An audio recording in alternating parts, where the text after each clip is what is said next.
तो पिछले क्लास में हम लोग पढ़े थे। एक चैप्टर था क्लास 10 का, उसमें कवि का परिचय पढ़े थे, जिसको हम वन शॉट में लिख दिए हैं कि और इसको एक बार समझा देते हैं और इस कविता का पहला पार्ट पढ़ेंगे और उसके बाद कविता का दूसरा पार्ट है और दूसरा पार्ट और उसके साथ क्वेश्चन का आंसर दोनों एक बार में करेंगे। और आज हम इसको समझते हैं। तो आपसे एक गुजारिश है कि आप वीडियो को देखते रहिए और इसको दोस्तों में शेयर करते रहिए, दिखाते रहिए, ताकि वीडियो पर अच्छा खासा यदि व्यूज आएगा तो हमारा भी मनोबल बढ़ता रहेगा और हम भी वीडियो बनाते रहेंगे। तो ये चैप्टर है 10वीं कक्षा का कविता का चैप्टर नंबर 3। इस चैप्टर का नाम है अति सुधो स्नेह को मार्ग है, अर्थात जो प्रेम का मार्ग है वो बहुत ही सीधा है। और इसके लेखक हैं हमारे घनानंद।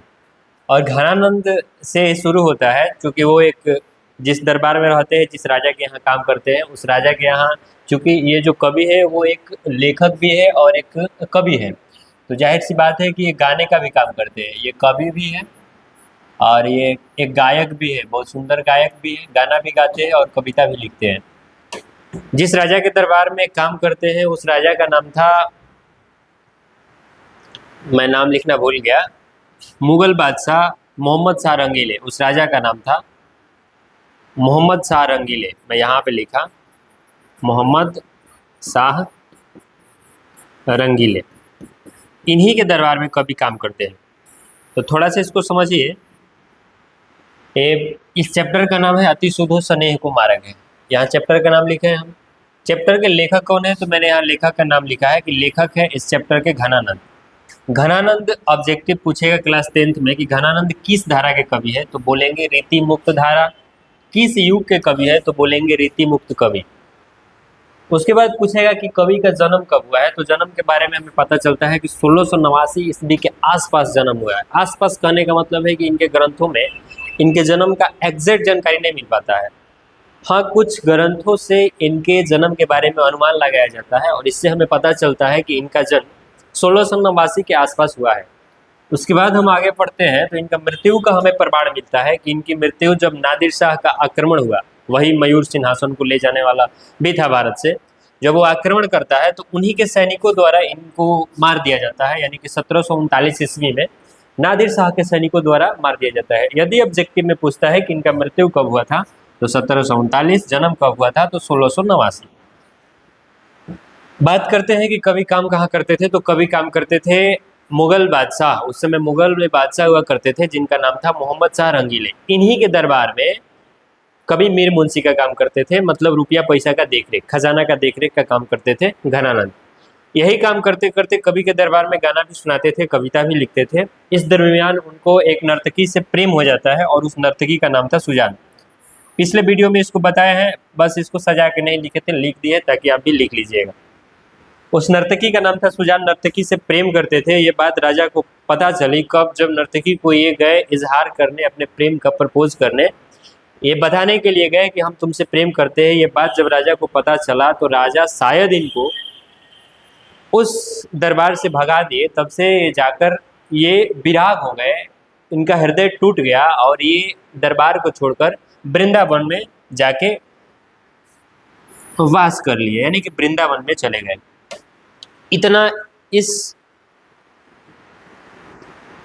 पेज पे है। और नेक्स्ट पेज पे देखिए इनके बारे में मैं और कुछ लिखा हूँ कि और क्या क्या है ये। इसके बाद हम लिखे हैं कि नादिर शाह के सिपाही जब आक्रमण करते हैं मुगल बादशाह मोहम्मद शाह रंगीले के दरबार में, तो उस समय ये होते हैं वृंदावन में। और नादिर शाह को ये बात पता था कि मोहम्मद शाह रंगीले के दरबार में जो घनानंद थे वही पैसा रुपया रखने का कार्य करते थे और सारा खजाना का जानकारी उन्हीं के पास है। तो नादिर शाह ने अपने सैनिकों को ये बोल दिया कि तुम भारत में प्रत्येक स्थान पे धावा बोलो और खोजो कि घनानंद कहाँ छिपा हुआ है, खोज के निकालो और उससे पूछो कि खजाना कहाँ है। नादिर शाह के सैनिकों ने भारत के प्रत्येक स्थान पर धावा बोला और कुछ सिपाहियों ने वृंदावन और मथुरा पर भी धावा बोला। यानी कि नादिर शाह के सिपाही मथुरा और वृंदावन पर भी आक्रमण किए। उस दरमियान घनानंद जो था वृंदावन में था, वो पकड़ा जाता है इस नादिर शाह के सिपाहियों द्वारा।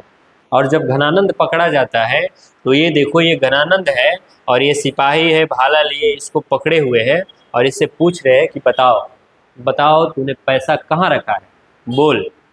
ऐसा पूछ कर और एक इसमें से सिपाही बोलता है कि बताओ जर जर जर, मतलब जर का होता है सोना। तो ये पूछता है कि जर जर जर मतलब बता दो कि सोना सोना सोना कहाँ है, सोना सोना पूछ रहा है एक सिपाही कि बताओ सोना कहाँ है। घनानंद एक मुट्ठी मिट्टी या धूल उठाते हैं और उसको गिराते हुए बोलते हैं, ये मुट्ठी में धूल उठाए और उसको गिराते हुए बोलते हैं रज रज रज, ये बोलते हैं रज रज रज, अर्थात ये जो मिट्टी है, ये जो मिट्टी है यही मिट्टी मेरे लिए सोना है। इतना जब बात इनके मुख से निकलता है तो ये जो सिपाही थे इन पे क्रुद्ध हो जाते हैं और तलवार से इनके गला पे आक्रमण करके इनका वध कर देते हैं। यानी कि नादिर शाह के सैनिकों द्वारा इस तरीका से घनानंद को मार दिया जाता है। और जब तक वृंदावन में गए और जब तक राजा के दरबार में रहे, इसके बीच में चूंकि एक बिछड़ने का समय आता है कि जिस नर्तकी से ये अथाह प्रेम करते थे उस नर्तकी से बिछड़ जाते हैं। इस बीच में वो नर्तकी को क्या पत्र लिखते हैं देने के लिए, और वो पत्र दे नहीं पाते हैं, वो पत्र इन्हीं के पास रह जाता है। उस पत्र को आज हम पढ़ेंगे कि क्या कह रहे हैं।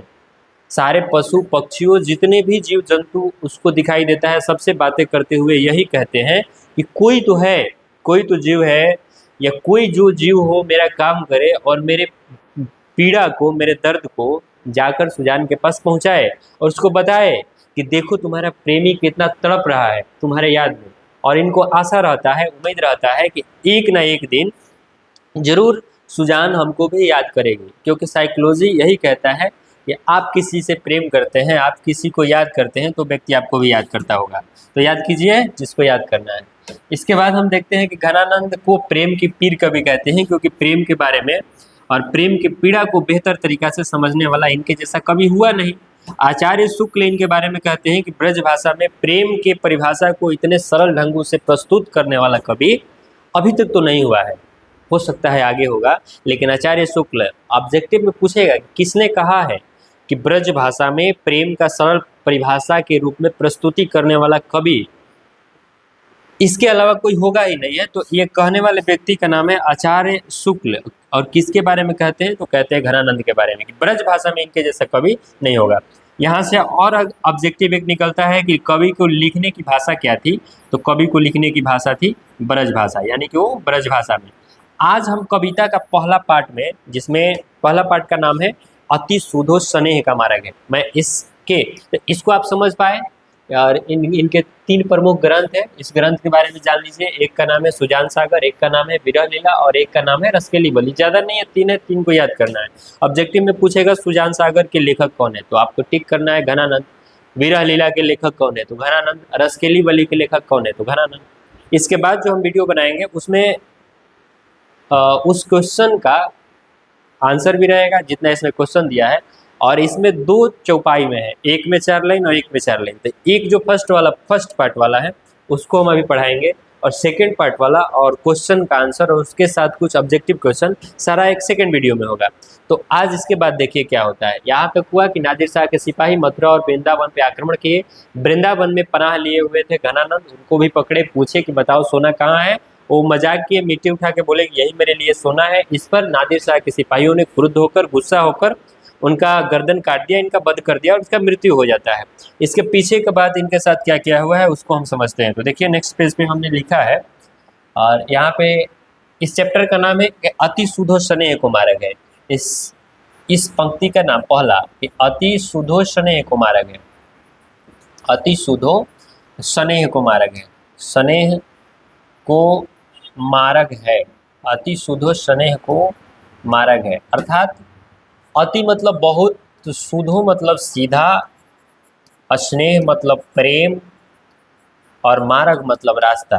कवि का कहने का मतलब है कि जो प्रेम का रास्ता है वो बहुत ही सीधा है, बहुत ही सरल है। इस पहले लाइन में क्या कहते हैं कवि? कवि कहते हैं कि अति सुधो स्नेह को मार्ग है, जहां नेको श्यानप बांक नहीं, तहाँ साँचे चलई तजी आपन पऊ झझुकई कपटी जे निशाक नहीं। अर्थात जो प्रेम का या स्नेह का जो मार्ग होता है वो बहुत ही सीधा होता है, बहुत ही सीधा होता है और बहुत ही सरल होता है। प्रेम का मार्ग, देखिए एक एक शब्द मैं लिख दे रहा हूँ कि क्या ही होता है। बोलो कि यहाँ पे दिया है अति, अति का मतलब होता है बहुत ज़्यादा, बहुत ज़्यादा। सुधो का मतलब होता है सीधा, और स्नेह का मतलब होता है प्रेम, और मार्ग का मतलब होता है रास्ता। तो इतना बात आप समझ रहे हैं, कभी कह रहे हैं कि ये जो अति माने बहुत सीधा, बहुत सुधो मतलब सीधा, स्नेह मतलब प्रेम, ये जो प्रेम का रास्ता है बहुत ही सीधा है, बहुत ही सरल है, बहुत ही सीधा है, बहुत ही सरल है। किसका रास्ता?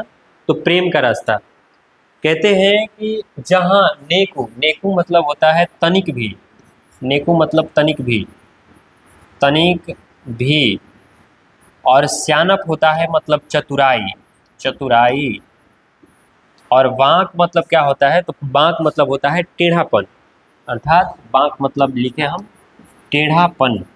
तो इसको आप समझ जाइए कि कवि बताने का प्रयास कर रहे हैं कि अति सुधो स्नेह को मार्ग है, मतलब प्रेम का जो मार्ग है बहुत ही सीधा प्रेम का रास्ता है। यानी कि जो प्रेम के रास्ता पे चलते हैं वो प्रेम का रास्ता बहुत ही सीधा होता है। कहने का तात्पर्य क्या है?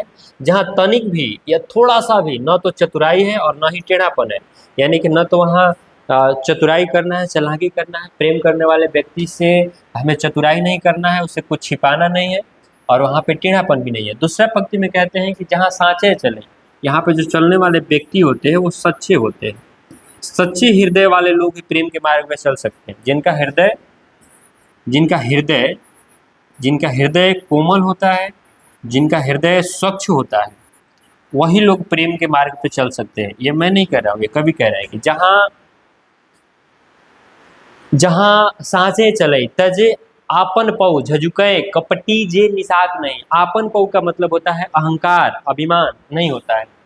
आपन पौ का मतलब होता है जहाँ तनिक भी, मैं लिखूं तो तनिक भी, आपन पौ मतलब यहाँ तनिक भी अहंकार नहीं होता है, अहंकार नहीं होता है, अभिमान नहीं होता है। यहाँ न तो तनिक भी अहंकार होता है, न ही तनिक भी अभिमान होता है। झुझुके मतलब जो भी प्रेम के मार्ग पे चलते हैं वो झिझकते नहीं हैं। झिझकते मतलब लड़ाई झगड़ा नहीं करते हैं, और वो कपटी नहीं होते हैं, छल नहीं करते हैं, कपटी नहीं होते हैं, कपटी नहीं होते हैं, और शंका मुक्त नहीं होते, शंका मुक्त होते हैं, शंका मुक्त। अर्थात देखो इसमें कवि क्या कहते हैं, कवि कहते हैं कि जहाँ सांचे चले, इस प्रेम के मार्ग पर जो भी चलता है वो सच्चा होता है, सांचे लोग इस पे चलते हैं। तजी आपन पो, वहाँ पे अहंकार नहीं होता है, अभिमान नहीं होता है। अभी अहंकार नहीं करना है कि बहुत सुंदर है, प्रेम किए हैं तो सुंदर का वो भी सुंदर होगा। झिझकते नहीं है, लड़ना नहीं है, झगड़ना नहीं है। और आज का प्रेम देखो कैसा है, कपटी, यानी कि इस यहाँ पे ना तो छल करना है ना कपट करना है। छल कपट का मतलब यही होता है कि जिससे प्रेम करते हैं प्रेम उससे करिए। एक से प्रेम कर रहे हैं, एक वो अभी लाइन में खड़ा है प्रेम करने के लिए आपसे, तो ये वाली बात नहीं है, झिझक नहीं। यहाँ पे न तो आपन को है, अहंकार नहीं है, अभिमान नहीं है, घमंड नहीं है, झिझकते नहीं है आप लोग। गुस्सा नहीं करना अपने प्रेमी पे, प्रेम करने वाला कभी गुस्सा नहीं करना है, प्रेम करने वाला कभी गुस्सा नहीं करता। उसके बाद है कि कपटी, न तो छल करना है ना कपट करना है, छल कपट नहीं करना है। जो भी है मिल बांट के खाइए और शंका मुक्त रहिए। शक तो बिल्कुल नहीं करना है, और यही सबसे बीमारी है बड़ी, कि शक जैवे नहीं करता है। जिससे आप प्रेम करते हैं उस पर शक करना भी सही है, करना भी चाहिए। यही कवि कहते हैं कि यदि आप सच्चा प्रेम करते हैं तो सच्चा प्रेम करने वाला का हृदय होगा कोमल और स्वच्छ। जहाँ इस प्रेम के मार्ग पर जो भी चलेगा उसके पास अहंकार नहीं होगा, वो झिझकेगा नहीं, लड़ाई झगड़ा नहीं करेगा, वो शंका मुक्त होगा, अपने प्रेमी पे शंका नहीं करेगा, शक नहीं करेगा, और उसके पास ना तो छल होगा ना उसके पास कपट होगा। ये रहा हमारा पहला, जिसको 2 लाइन में है, 2 लाइन। इसके बाद जो है उसमें देखो कवि क्या कहते हैं, इसमें कहते हैं कि घनानंद प्यारे सुजान सुनो, यानी कि घनानंद के प्यारी सुजान, किसकी प्यारी? सुजान। घनानंद के प्यारी सुजान सुनो, है नहीं सुजान, लेकिन पत्र में लिख रहे हैं कि हे घनानंद के प्यारी सुजान मेरी बात सुनो। घनानंद प्यारी सुजान सुना हुआ, एक ते दूसरे आंक नहीं, सुनो मतलब सुनो। घनानंद के प्यारी सुजान, घनानंद अपना प्यारी संबोधन करते हैं सुजान को कि घनानंद के प्यारी सुजान सुनाओ। यहाँ एक तो दूसरी आंक नहीं, यहाँ एक दूसरे को आंकना नहीं है कि तुम अमीर हो हम गरीब हैं हम प्रेम नहीं कर सकते। तुम काले हो हम गोरे हैं प्रेम नहीं कर सकते, तुम लंगड़े हो हम लूले हैं प्रेम नहीं कर सकते। प्रेम किसी से भी हो सकता है, वही घनानंद कह रहे हैं कि घनानंद प्यारे सुजान सुनो, यहाँ एक तो दूसरी आंख नहीं, यहाँ एक दूसरे को आंकना नहीं है कौन सुंदर है कौन खराब है। प्रेम तो हृदय से होता है, दो हृदय मिले प्रेम हो गया। तो प्रेम में यही कवि सिखाने का प्रयास कर रहे हैं कि प्रेम करना है तो एक दूसरे को आंकना नहीं है कि मैं बहुत सुंदर हूँ तो मैं प्रेम नहीं करूंगा, ऐसा बात नहीं है।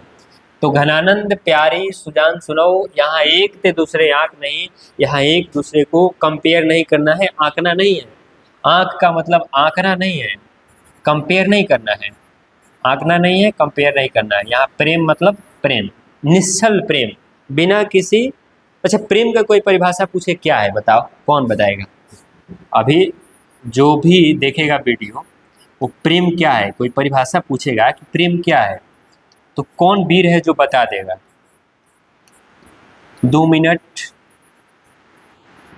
तुम्हारे पास समय है, इसको कमेंट में लिखो तो प्रेम की परिभाषा क्या है बता दो, तो मैं मानूंगा कि वीर हो।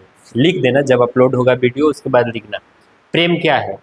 प्रेम प्रेम प्रेमे नहीं, प्रेम क्या है। तो मैं इंतजार करूंगा, मैं देखूंगा कि तुम क्या लिख रहे हो प्रेम के बारे में।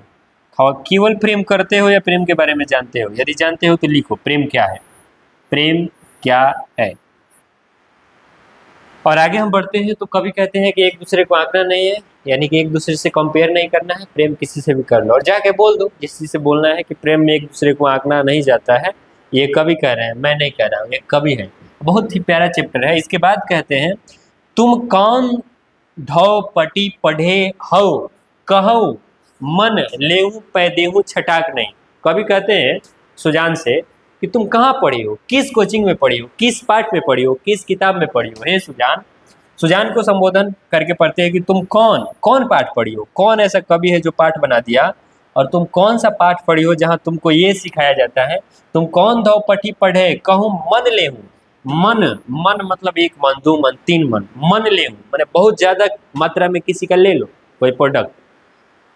मन लेहू पै देहू छटाक नहीं, और दो थोड़ा सा भी, छटाक मतलब एक चुटकी, ऐसे मानो चुटकी, और ये मन मतलब एक मन, दो मन, बताना एक मन और दो मन में कितना किलो होता है। ये कह रहे हैं कवि कि हे सुजान तुम कहाँ पढ़ी हो, किस पाठ में पढ़ी हो, किस किताब में पढ़ी हो।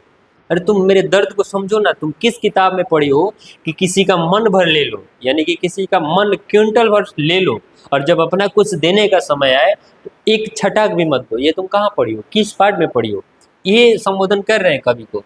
तुम कौन दो पटी पढ़े हो कहो मन लेहू पै देहू छटाक नहीं, यानी कि तुम कहाँ पढ़ी हो, किस कक्षा में पढ़ी हो, किस किताब में पढ़ी हो। किसी का मन भर, यानी कवि कहते हैं कि मेरा सारा हृदय दिल दिमाग सब कुछ तुम ले गई हो, मेरा सब कुछ ले ली हो, लेकिन तुम प्रेम से एक नज़र मेरी तरफ देखती भी नहीं। ये कहाँ पढ़ी हो, किसी का मन भर ले लो, सब कुछ ले लो और अपना छटाक भर भी मत दो। ये क्या है, ये कैसा प्रेम है? कवि लिख रहे हैं, संबोधन कर रहे हैं। तो ये हमारा पहला पंक्ति और ये दूसरा पंक्ति, दोनों को इतना ही हम लिख पाए थे बोर्ड पे, और दोनों को आप समझ पाए बेहतर तरीका से। एक बार फटाफट रिवीजन करते हैं, देखिए इसमें, और इसको ख़त्म करते हैं। इसके बाद सेकंड पार्ट में हम पढ़ेंगे, वो सेकंड पार्ट में हम दूसरा पार्ट का जो लिखा है वो पढ़ेंगे और इसका क्वेश्चन आंसर पढ़ेंगे और इसका ऑब्जेक्टिव पढ़ेंगे। इसके बाद फटाफट देखिए, ये अति शुद्ध स्नेह का मार्ग, यानी कि प्रेम का मार्ग जो है बहुत ही सीधा है, जहाँ तनिक भी न तो चतुराई है न ही टेढ़ापन है। उसके बाद है तहाँ साँचे चले, यहाँ जो चलने वाले लोग होते हैं वो सच्चे होते हैं।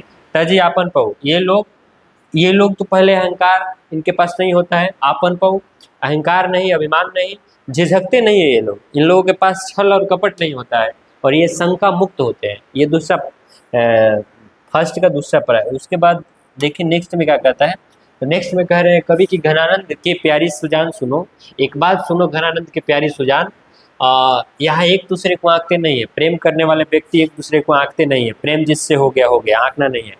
इसके बाद में कहते हैं कि तुम कौन धौ पटी पढ़े हो, तुम किस पाठ में पढ़ी हो, तुम कहाँ पढ़ी हो, जहाँ मन लेहूँ पे देहूँ छटाक नहीं, जहाँ किसी का मन भर ले लो पर देने का बारी है तो छटाक भर भी मत दो। और इसी के साथ इस सेशन को हम खत्म करते हैं, और यदि आपको वीडियो पसंद आता है तो लाइक कीजिए, कमेंट कीजिए और शेयर भी कीजिए। Okay, thank you.